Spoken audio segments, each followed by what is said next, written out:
Hi everybody, welcome back to Technically Designed Home. My name is Marissa, and today we're doing another 3 positive, 3 negative review of smart home tech. Don't forget to smash the like button if you are enjoying this format of reviews, and subscribe down below and turn on the notification bell so you're notified when I upload more tech reviews like this. Today we are talking about the Lenovo Smart Clock. If you're looking for a Google Assistant device with a screen that's not directly from Google, I want you to check this out, but only after watching this review. Let's get into it.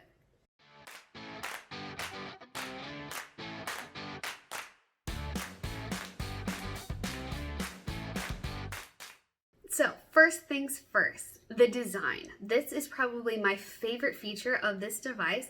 It is small. You can see I'm holding it directly in my hand, and it is smaller than my iPhone 11.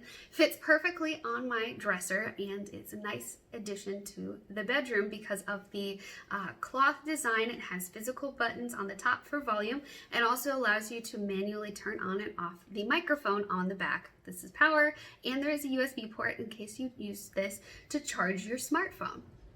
Along with the design, I found that the screen quality was the next positive feature of this device. It may only be a 4-inch display, but I found that the resolution was clear enough that I was able to see pictures as my screensaver on the device with no issues. It is very easy to see in a dark room, and the brightness is both a positive and a negative, as we'll get into, but it does vary and allows you to see it in a bright room as well. And of course, the third positive feature, and the reason why I wanted to purchase this so bad, is it is a Google Assistant enabled clock. So it allows you to control all of your other smart home devices, talk to Google for advice or setting alarms and routines, just like any other Google device. Also, because it has a screen, you are able to see some pictures, but it does not allow you to play video on this device. It only operates basically like a Google Home Mini with a display. Okay, so going to the more negative features, the first of which is the Wi-Fi connection issues that I've experienced. From the day I first set it up, even during the first setup phase, I was getting notifications about Wi-Fi connection failure, even after it had successfully paired to my Wi-Fi. I have not had any issues with other smart home devices losing connection from my Wi-Fi, so I really don't think it's an issue with my router and mesh points. It happens to be this device specifically. And when this is disconnected from the Wi-Fi, it's basically a lit up brick, unfortunately. The next negative feature is something that is not a big deal if you're only using this to talk to the Google Assistant, and that is the sound quality. I did try out streaming music from my Google Play Music subscription on this clock and found that the speaker lacked bass and was very tinny throughout listening to music, even with country music that really doesn't have that much depth of sound. I'll be the first to admit it. But if you're just using this to talk to your Google Assistant, I don't think this is really a big issue that stops you from operating with that like normal. However, if you compare it to other Google devices, even a Google Home Mini, which is a comparable size and is half the price, I found that the Google Home Mini does have better sound quality than this device. So the trade-offs are the screen for the sound quality, something to keep in mind if you intend to purchase this device. The third negative feature, and the one that has had the most impact on my user experience with this device, is the night mode errors. So what I mean by this is other Google Home hubs with a display, when they're put into a dark or dim room, the screen brightness will dim. It turns down the display, and at some point, if it's dark enough in the room, the light sensors will tell the screen to turn off completely. I found that this device does not operate correctly based on these assumptions.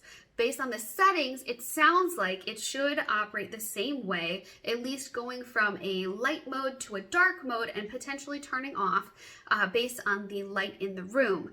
That is the reason why I chose to put this in my bedroom. However, I found that whatever clock face I set it at, whether it was in light mode or dark mode, no matter what settings I had turned on and off to give it permissions to switch and look at the light sensing, every time it failed. It would stay either in the bright mode or in the dark mode, and it would never turn off the display. it would ever even dim the display, even though my bedroom is dark 99% of the time because I'm lazy and I don't open my curtains. This became a huge issue when I was trying to sleep. I did try to work around it by telling the Google Assistant to turn off the display, and usually that would work. However, I then found that it would turn back on the display sometime in the middle of the night, and I would wake up to have blinding light in my face from my dresser next to my bed. So overall, that was a really big issue for someone who wants to put this device in my bedroom. I'm working with the Lenovo team to see if this is a glitch with my particular model. They seemed very surprised when I mentioned having this issue, so I don't think it is normal, but if you have this, let me know in the comments down below if you've also experienced this issue. But if you intend to put this in basically any other place in your home that is not light sensitive like your bedroom, this really isn't as big of an issue. So overall, would I recommend this? Yes, for certain use cases. So if you're like me and intending to just use this as a clock and a Google Assistant device, I think if they can fix the brightness issue, this works great. It's perfect for your bedside table. It has the USB port on the back so you can charge your smartphone at night, and it allows you to set your Google routines for the morning and night so you can fall asleep and wake up using your normal Google Assistant routines. This small display is less distracting than some of the larger home hubs, but it does have a display where things like the Google Home Minis do not.